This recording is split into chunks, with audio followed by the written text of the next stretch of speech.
Some men lose everything in divorce court. Me? I lost the illusion first. Vanessa laughed while signing the divorce papers. Not nervous laughter either. Not the kind people use to hide pain. This was warm, confident laughter, the sound of someone already tasting victory. Her gold bracelet clicked softly against the polished oak table as she pushed the final page toward her attorney. Across the courtroom, Marcus Reed leaned back in his chair with one arm draped casually over the empty seat beside him, smiling like he owned the building. Maybe he thought he did. The overhead lights cast long reflections across the marble floor, cold and sharp like hospital glass. Somewhere behind me, a clerk shuffled paperwork. Someone coughed. The air smelled faintly of old coffee, expensive perfume, and rain drifting in from downtown Chicago streets. I sat there quietly in the same charcoal suit I'd owned for nearly 8 years, the cuffs slightly worn, my wedding ring already gone from my hand. Vanessa looked at me the way people look at outdated furniture waiting to be thrown away. "You could have made this easier months ago," she said softly, just loud enough for me to hear. Her voice carried that familiar edge now, the one that had replaced kindness sometime around year 11 of our marriage. Marcus smirked beside her, adjusting the silver watch I was fairly certain Vanessa bought him 3 Christmases ago, while telling me we needed to cut back financially. Funny how clear things become once love stops protecting the lies. Judge Eleanor Whitmore scanned the final stack of documents through narrow reading glasses, calm and unreadable. She had the kind of face that looked carved from stone, impossible to charm and impossible to rush. Vanessa crossed her legs confidently beneath the table, red heels swinging slightly, as if this were some corporate lunch instead of the funeral of a 14-year marriage. Maybe for her, it was a promotion. Around us, attorneys whispered in low voices. Pens scratched paper. Outside the tall courthouse windows, thunder rolled somewhere above Lake Michigan, distant and heavy. Vanessa suddenly laughed again after Marcus whispered something into her ear. I didn't ask what he said. I didn't need to. For the last 2 years, humiliation had become a language all its own. Public dinners where she introduced me as the quiet one. Corporate parties where Marcus would slap my shoulder and ask if retirement was boring while Vanessa smiled into her wine glass. Vacations she stopped inviting me to. Hotel receipts she forgot to hide carefully enough. But I never yelled, never chased, never begged. I learned something about silence during marriage. People mistake it for weakness right until it becomes control. Judge Whitmore lifted another document, flipping carefully through the pages while the courtroom settled into a low mechanical hum. Vanessa leaned back confidently, completely relaxed now. She thought the hard part was over. She thought this was the scene where the weak husband disappears quietly into some small apartment while she starts a brighter, richer life with the man sitting beside her. Marcus glanced at me one more time and smiled. "Hell of an expensive day for you, Ethan," he muttered under his breath. I looked at him calmly for a second, then toward the rain crawling slowly down the courthouse windows. "Not really," I said quietly. "For me, this is the cheapest thing I've bought in years." Marcus chuckled under his breath like he had already reached the finish line. Vanessa smiled beside him, relaxed now, almost glowing under the courtroom lights. I had seen that expression before. It was the same look she wore at rooftop parties downtown when she stood beside men with tailored suits and expensive watches, pretending she belonged to a world built entirely on appearances. Funny thing about appearances, they only matter until numbers enter the room. Judge Whitmore continued reading quietly through the stack of disclosures while the attorneys whispered back and forth in clipped professional tones. My attorney, Daniel Mercer, sat beside me without emotion, hands folded calmly over a leather binder thick enough to stop a bullet. He had spent 27 years in family court. Men like him did not react to drama anymore. They reacted to timing. Vanessa leaned toward her attorney and whispered something. That made both of them smile. Then she glanced at me again with that same polished pity I had grown used to over the last 2 years. "You know," she said softly, tilting her head slightly, "if you had just been honest about your finances from the start, this could have gone a lot smoother." I almost smiled at that. Honest. The word drifted through my head like smoke. 14 years of marriage, and somehow honesty only became important after she started sleeping with a senior partner from her marketing firm. Outside the courthouse windows, rain streaked down the glass in silver lines. Chicago traffic crawled through the afternoon below us, headlights glowing through the storm like blurred stars. Somewhere in the hallway outside, a bailiff laughed at something distant and harmless. Life kept moving while marriages collapsed inside polished rooms. Judge Whitmore finally looked up from the paperwork. "Mr. Cole," she said evenly, "before we proceed with final allocation, your counsel submitted additional financial documentation this morning. Is that correct?" Daniel adjusted his glasses slightly. "Yes, Your Honor." Vanessa frowned immediately. Just a tiny reaction, barely visible. But after years of marriage, I noticed every shift in her expression. "Additional?" her attorney asked quickly. "We were not informed of any substantial amendments." Daniel remained calm. The disclosures were filed within the legal deadline. Marcus shifted slightly in his chair for the first time all afternoon. Confidence has a sound when it cracks. It is very quiet. Judge Whitmore opened the final folder slowly while Vanessa crossed her arms. "What is this?" she asked, sharper now. I looked toward the ceiling lights reflecting off the marble floor before answering. "Just paperwork." She gave a dry laugh. "You do not even own anything worth hiding, Ethan." That one almost hurt. Not because it was cruel, because once upon a time she knew better. Years ago, before the promotions and the parties and Marcus Reed with his perfect teeth and $1,200 shoes, Vanessa used to sit beside me in our first apartment while I worked past midnight at the kitchen table. She used to fall asleep, listening to me talk about cybersecurity architecture and private contracts and software scaling. Back then, she believed in things you could not immediately see. Somewhere along the way, she stopped. Judge Whitmore adjusted her glasses carefully, eyes moving line by line across the documents. The courtroom grew strangely still. Even the attorneys stopped whispering. Vanessa tapped her manicured nails lightly against the table, impatient now. Marcus leaned back again, trying to look relaxed, but I noticed the movement in his jaw. Small, tight. Human beings sense danger before they understand it. Then the judge paused. Not for 1 second. Longer. Long enough for the silence to become noticeable. Her eyes lifted slowly toward me first, then toward Vanessa.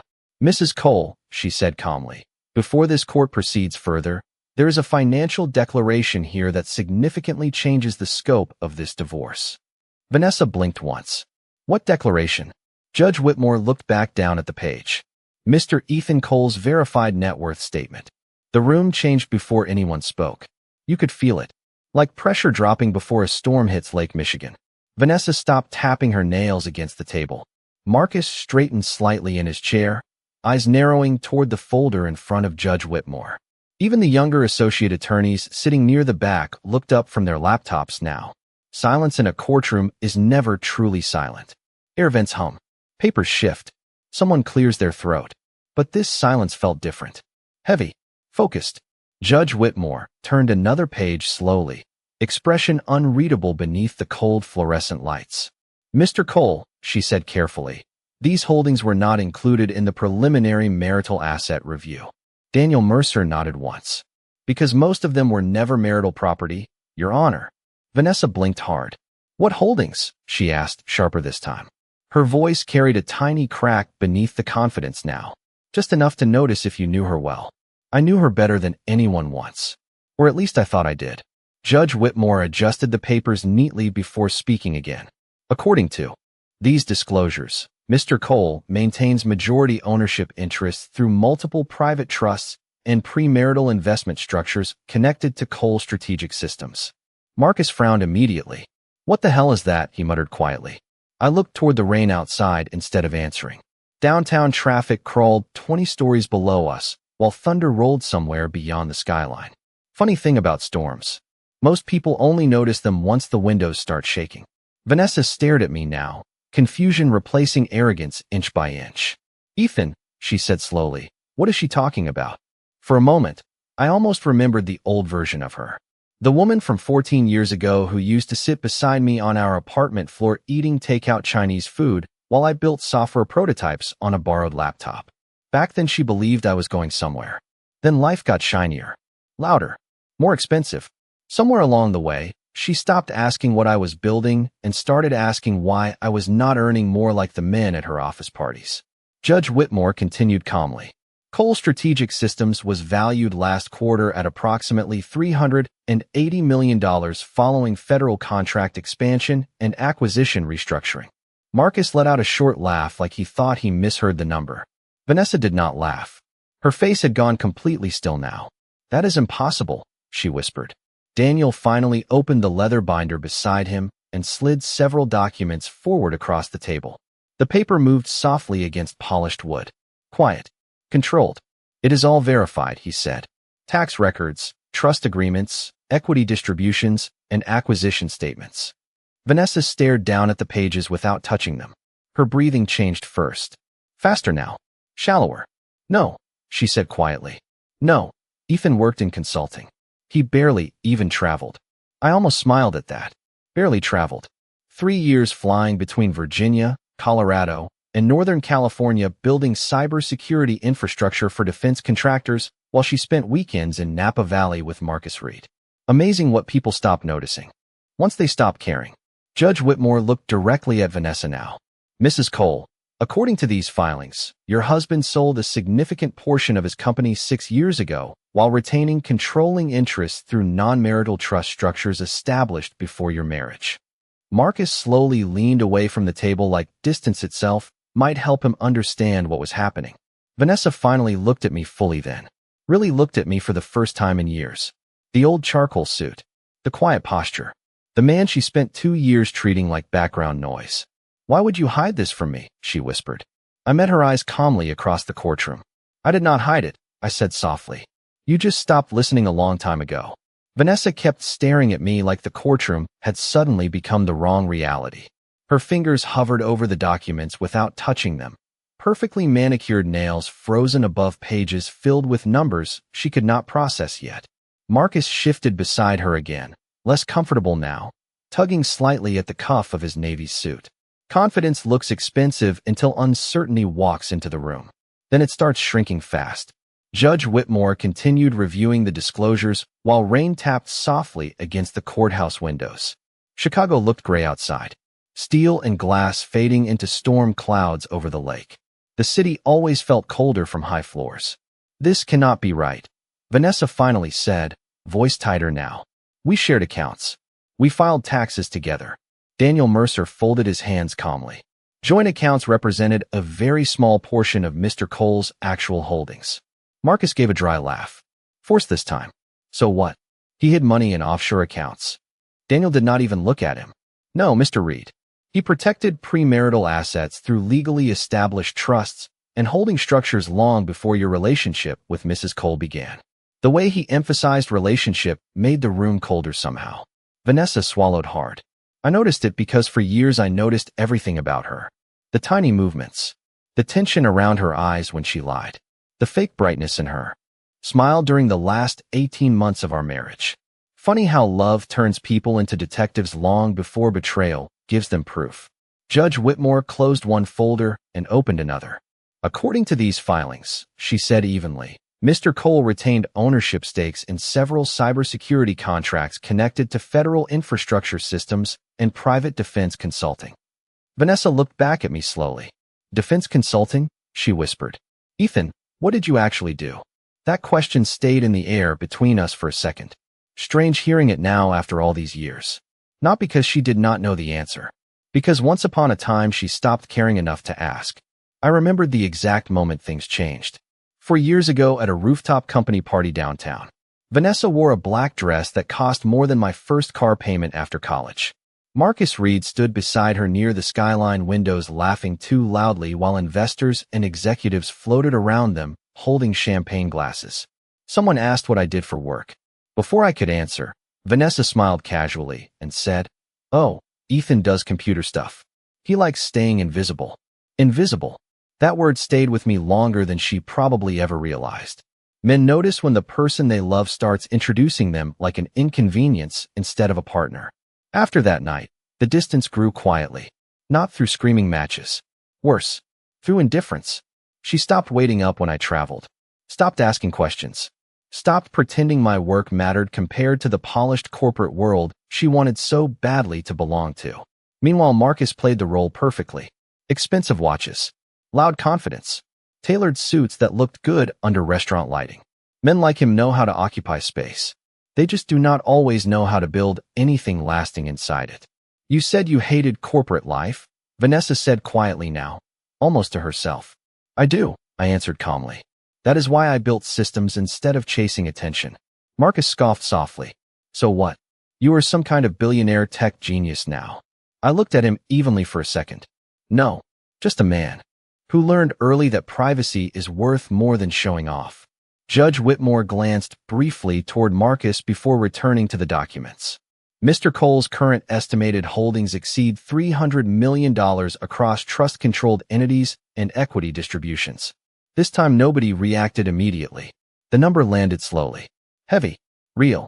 Vanessa finally sat back in her chair like the strength had left her spine. The woman who spent 2 years treating me like dead weight suddenly looked like she could not remember who she married. Outside, thunder rolled across the skyline again. Soft. Distant. But close enough to shake the windows. Vanessa looked down at the documents again like the numbers might rearrange themselves if she stared long enough. $300 million. The figure sat in the center of the courtroom, heavier than marble. Marcus had gone completely quiet now. That was new. Men like him survive on noise. Compliments. Attention. Cocky little comments tossed across dinner tables. Silence did not fit him well. Judge Whitmore continued reviewing the disclosures with calm precision, while attorneys around the room exchanged low whispers that sounded like dry leaves scraping concrete. Outside, the storm thickened over downtown Chicago. Rain streaked across the courthouse windows in long silver trails, blurring the skyline into gray shadows. Vanessa finally looked at me again, but this time there was no superiority left in her expression. Only confusion. Maybe even fear. How long? She asked quietly. How long have you had all of this? I rested my hands loosely together on the table before answering. Long before Marcus. Her face tightened slightly at his name. Good. Not because I wanted revenge. Because reality finally sounded ugly when spoken out loud. Marcus shifted beside her and forced a laugh that did not convince anybody. Come on, he muttered. Nobody hides this kind of money unless they are paranoid. Daniel Mercer finally looked toward him directly for the first time all afternoon. Or intelligent, he said calmly. Marcus stopped talking after that. Funny how quickly confidence disappears when another man enters the room. With actual power instead of performance. Vanessa shook her head slowly. You lived like. She stopped herself before finishing the sentence. Poor. Invisible. Small. I heard the word anyway. People do not need to finish insults once you have been married long enough. I remembered our old townhouse in Evanston 12 years earlier. Cheap hardwood floors. Tiny kitchen. Radiator heat that clicked all winter long. Vanessa used to sit cross-legged on the couch while I worked late into the night building software systems for a defense contractor outside Arlington. Back then she used to tell people proudly that her husband was brilliant. She used to bring me coffee around midnight and fall asleep beside stacks of notebooks and coding diagrams spread across the dining table. Those nights felt honest. Small. Real. Then promotions came. Better neighborhoods. New social circles. Corporate charity galas where everyone smiled too hard and measured each other by watches, zip codes, and last names. Somewhere inside that world, Vanessa changed slowly enough that I almost missed it. First it became little comments. You could dress better. You should network more. Why do you always avoid attention? Then came embarrassment. At restaurants. At work events. At parties downtown, where men like Marcus Reed floated through conversations talking loudly about deals and luxury condos, while I stood quietly near the windows nursing bourbon I barely touched. One night after a fundraiser, Vanessa climbed into the back seat of the car and sighed heavily while scrolling through her phone. Do you know what your problem is, Ethan? She asked without looking at me. You have no ambition. I remember watching rain crawl down the taxi window while traffic lights reflected red across the glass. No ambition. Meanwhile, I was finalizing a security acquisition deal worth more money than everyone at that fundraiser combined. But I said nothing. Because once someone starts worshiping appearances, truth becomes almost invisible to them. Judge Whitmore closed another folder gently before speaking again. Mrs. Cole, based on the trust structures presented here, the majority of Mr. Cole's holdings are protected non-marital assets. Vanessa stared at her. Meaning what exactly? The judge folded her hands neatly. meaning you are not entitled to most of it. The words landed softly, calmly, but they hit harder than shouting ever could. Marcus leaned back slowly in his chair, while Vanessa looked at me like she was suddenly realizing she had spent 2 years walking away from something she never bothered to understand. The courtroom stayed quiet after Judge Whitmore spoke. Not dramatic quiet. Worse, the kind where everybody suddenly becomes careful with their breathing. Vanessa sat frozen beside stacks of paperwork that no longer looked like victory. Marcus stared down at the polished table now, jaw tight, avoiding eye contact with everyone in the room. Funny how quickly a man stops smiling once another man's success becomes undeniable. Rain hammered harder against the courthouse windows, turning the skyline outside into blurred silver and charcoal. Chicago disappeared behind the storm while inside the room. 14 years of marriage unraveled one sentence at a time. Vanessa finally leaned forward slowly. "You built all of this while we were married," she whispered. "How was I supposed to know?" I looked at her for a long moment before answering. "You were supposed to care enough to ask." That one landed harder than I intended. I saw it in her eyes immediately. For the first time all afternoon, the anger faded and something older appeared underneath it. Regret. Maybe not for the affair. Maybe not even for the divorce. But regret for underestimating the quiet man sitting across from her. Judge Whitmore reviewed another page while Daniel Mercer remained perfectly composed beside me. He had the calm posture of a man watching a building collapse exactly the way the blueprints predicted. "Mrs. Cole," the judge said evenly, "your husband's legal team also submitted evidence regarding the prenup amendment signed 9 years ago." Vanessa frowned instantly. "What amendment?" Daniel slid another document across the table. "The post-acquisition revision tied to Mr. Cole's first government contract expansion." Vanessa stared at the signature page. Her own handwriting looked back at her from the bottom corner. I still remembered the night she signed it. Snow outside our townhouse windows. Vanessa sitting barefoot at the kitchen counter drinking red wine while half watching some reality show. She barely looked at the paperwork before signing. "More boring legal stuff?" she asked at the time. I nodded. She laughed softly and slid the papers back toward me. "As long as it keeps your computer empire running." Empire. Funny word. Back then she said it jokingly. Years later she forgot it entirely. Judge Whitmore continued speaking calmly. "The amendment clearly states all future ownership expansions connected to Cole Strategic Systems remain separate protected entities." Vanessa's face lost more color with every sentence. "No," she whispered. "I would remember this." Daniel folded his hands together. "You did not read it carefully." Nobody moved after that. The only sound came from rain tapping the glass and distant thunder rolling above the city. Marcus finally cleared his throat. "This is ridiculous," he muttered. "You are telling me she walks away with almost nothing?" Judge Whitmore looked directly at him. "I am telling you the court follows the law, Mr. Reed." Marcus leaned back again, frustrated now, but frustration looks weak once money enters the room at that scale. Vanessa looked toward me slowly, eyes glassy but controlled. She always hated crying in public. "So all those years," she said quietly, "you just let me believe you were average?" I almost smiled at the word. Average. Men hear that word more than people realize. Especially quiet men. Men who do not show off. Men who do not need every room to notice them. I leaned back slightly in my chair. "Vanessa," I said calmly, "I drove an old car because I liked it. I wore cheap watches because they told time. I stayed private because attention attracts the wrong people."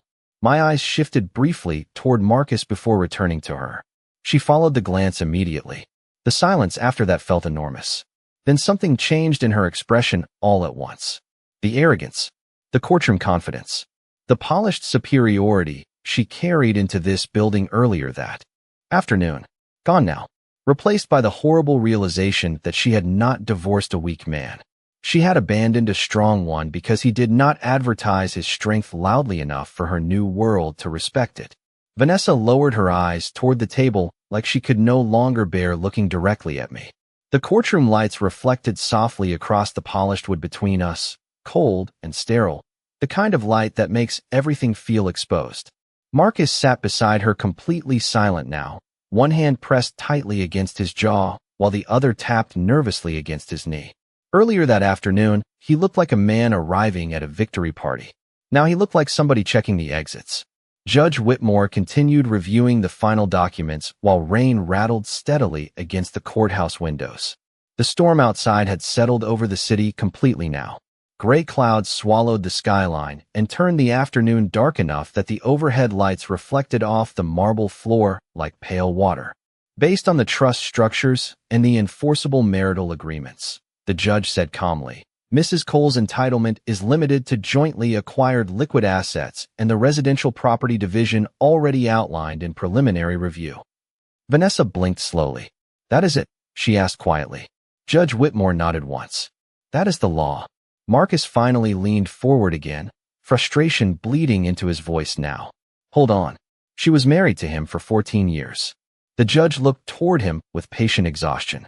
And Mr. Cole legally protected the overwhelming majority of his assets before and during the marriage through structures your client signed and acknowledged. Your client. Not partner. Not girlfriend. Not future wife. Funny how quickly reality strips romance out of a situation. Vanessa stared down at the paperwork again. I noticed her hands trembling slightly now. Barely visible. But enough. The same hands that used to reach for mine during thunderstorms years ago. The same hands that later scrolled through her phone while Marcus texted her across candlelit dinners she barely pretended to enjoy anymore. Strange how people can become strangers slowly enough that you do not realize the marriage ended until long after the love did. Ethan, she said softly, almost careful now, why did you never tell me how much any of this was worth? I looked at her quietly for a second before answering. Because I wanted someone who loved me before the numbers entered the room. That one stayed hanging between us. Heavy. Honest. Marcus looked away immediately after hearing it. Maybe because deep down he understood exactly what kind of room he had walked into. Men like him know how to impress people. But they also recognize real wealth once they stand close enough to feel it. Not flashy wealth. Real wealth. The kind that moves silently through private offices and federal contracts while everyone else fights for attention online and at cocktail parties. Judge Whitmore signed several final pages with smooth practiced movements while attorneys exchanged documents quietly around the courtroom. The scratching sound of her pen seemed louder now somehow. Permanent. Final. Vanessa suddenly laughed once under her breath. Small. Broken. Not the confident laughter from earlier. This sounded different. I thought you were holding me back, she whispered. Outside, thunder rolled again across Lake Michigan, deep enough to vibrate faintly through the courthouse glass. I folded my hands together calmly. No, I said quietly. I was just not loud enough for the world you started chasing. Her eyes watered slightly after that, but she blinked the emotion away almost immediately. Vanessa always hated appearing weak in front of people. Marcus shifted beside her again, visibly uncomfortable now.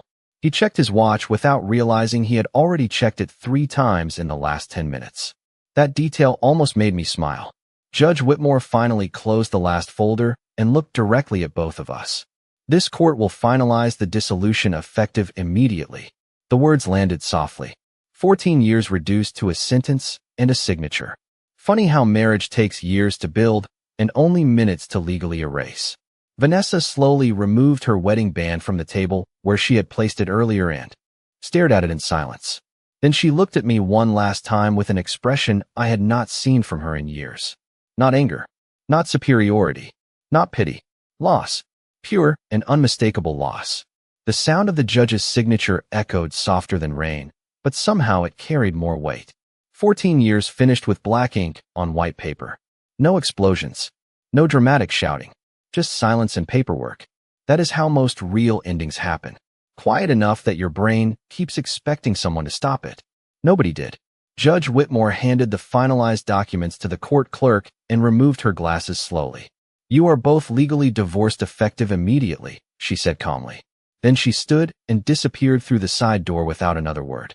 Just like that, the room lost its center. Attorneys began organizing folders. Chairs shifted softly against marble floors. The machinery of the courthouse moved on to the next disaster waiting down the hallway. But nobody at our table moved yet. Vanessa sat frozen, staring at the wedding ring resting beside her hand. Marcus looked irritated now more than shocked. That part interested me. Not concern for Vanessa. Not sympathy. Irritation. Like the afternoon had become inconvenient for him. Men reveal themselves most clearly once money stops flowing toward them. Daniel Mercer quietly closed the leather binder beside me. You handled that well, he said under his breath. I nodded once without looking away from Vanessa. Years earlier, I would have rushed to comfort her whenever she looked hurt. Funny how betrayal rewires instinct. You stop reaching for people once they teach you your hands are no longer welcome. Vanessa finally picked up the ring slowly and turned it between her fingers under the fluorescent light. Gold. Simple. Slight scratches across the surface from 14 years of dishes, winters, moving boxes, airports, mortgages, ordinary life.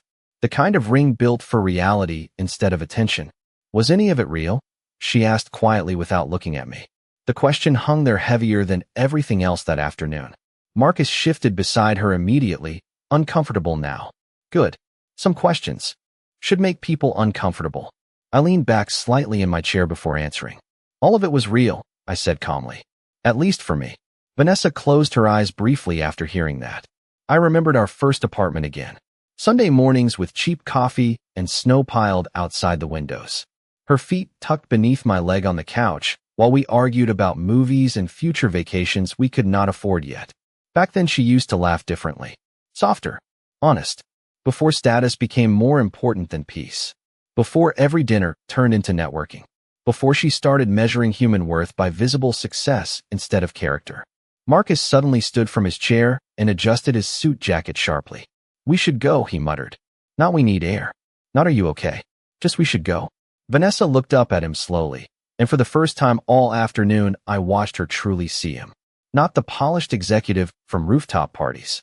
Not the confident man with expensive cufflinks and rehearsed charm. Just a nervous middle-aged man eager to leave once the fantasy stopped looking profitable. Go where? She asked quietly. Marcus frowned slightly. Vanessa, come on. She stared at him another second too long.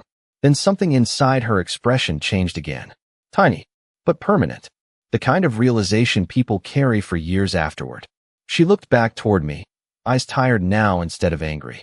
You knew, she whispered. You knew this whole time that none of this mattered to you. I glanced toward the rain-soaked skyline outside the courthouse windows. Money mattered, I said quietly. Just not more than loyalty. Nobody spoke after that. The storm outside softened into steady rain, while courthouse lights reflected across wet streets below. Somewhere down the hallway, another couple argued quietly outside another courtroom door. Another marriage ending. Another set of promises collapsing under fluorescent lights. Daniel stood beside me calmly. Ready? He asked. I looked at Vanessa one final time. The woman who once believed in me before the world taught her to worship louder things. Then I stood slowly from my chair, buttoned my old charcoal suit, jacket, and walked away without taking the ring from the table. The courthouse hallway felt colder after the courtroom doors closed behind me. Fluorescent lights hummed overhead, while polished marble carried the echo of distant footsteps through the building. Lawyers passed carrying leather briefcases and tired expressions, moving from one broken marriage to the next like doctors changing hospital rooms. Daniel Mercer walked beside me quietly, one hand in his coat pocket. Outside the tall windows at the end of the corridor, Chicago disappeared beneath steady rain and silver clouds hanging low over the city. You did the right thing, Daniel said calmly as we reached the elevator. I stared at the numbers above the doors, changing slowly floor by floor before answering. Maybe, I said quietly. Still does not feel like winning. He nodded once like a man who had heard that sentence many times before. That is because decent people do not celebrate losing someone they once loved. The elevator arrived with a soft chime. Inside, neither of us spoke while the building descended floor by floor toward the lobby. I watched our reflections in the brushed steel walls. One divorce attorney nearing retirement. One man walking away from 14 years carrying less anger than he expected and more exhaustion than he wanted to admit. Funny how betrayal works. People think it explodes like dynamite. Most of the time it erodes quietly like water under a foundation until one day the whole structure gives way beneath your feet. The lobby smelled faintly of wet coats and coffee from the kiosk near the entrance. Rainwater streaked across the revolving glass doors while taxis crawled through downtown traffic outside. Daniel shook my hand firmly near the front desk. Take care of yourself, Ethan. You too. Then he disappeared back toward the elevators without another word. I stood there alone for a moment listening to the storm outside. Alone. Strange word after marriage. Sometimes it feels terrifying. Other times it feels peaceful in a way you forgot was possible. I stepped through the revolving doors into cool Chicago rain. The air smelled like wet concrete, diesel, and lake wind. Rolling through the streets between skyscrapers. Water tapped softly against my suit jacket while traffic lights reflected red and yellow across the slick pavement. A black sedan waited at the curb beneath the courthouse awning.